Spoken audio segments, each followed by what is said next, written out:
it's that time of the month again to set up my bullet journal. Well, actually it is a little later in the month. It is the 7th of April today. I am late with my bullet journal. Most of you know by now that I have a concussion. I'm still recovering from that, so that is why I'm late. But also, my Planner Society kit just came in yesterday. So, I'm really contemplating on what to do because it's getting later every time here. And now it wasn't really a big problem because I had to cancel all my plans because of the concussion. But I'm really bummed out about it that it's here too late. So I'm contemplating to unsubscribe from the Planner Society kit, also because of financial reasons, and to get just one kit instead of two. So just to let you know about my thought process about that, and the new shipping thing made it more expensive for me to get this into Europe. So that's it, but it's here and I'm going to use it. It's the new one, it's the March kit, I believe.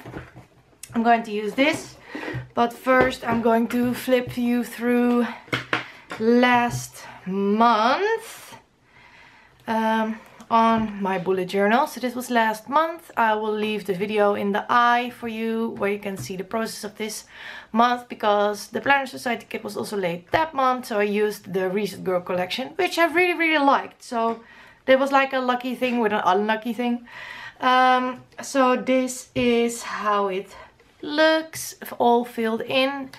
And of course this is where I stopped using my bullet journal, because this is where I got my concussion. So there are some weeks missing and I didn't touch it until like now. So this is the weekly spread I did with you on camera.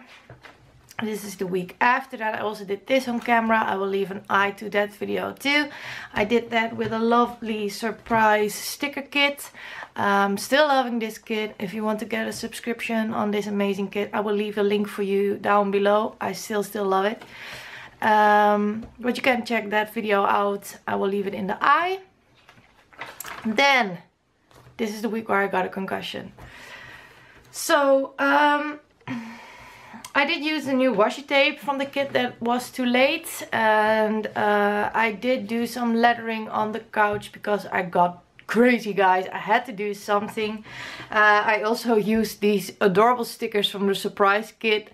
It says OMG and no, because it's really stupid how I fell, but it's good. I'm getting there. So I did some other lettering, never finished this. I don't know if I ever will, because this is me. I don't really finish things if I don't have to. So this is the last thing that I did in my bullet journal, and now we will start the setup for April. Like I said, I'm going to use the Planner Society kit. Here it is in its full glory, and I totally love it. And I'm going to use this die cut because I passed my driver test yesterday, so I'm so using the car, And yeah, I'm just going to start out and set this month up. I hope you enjoy the process. Bye!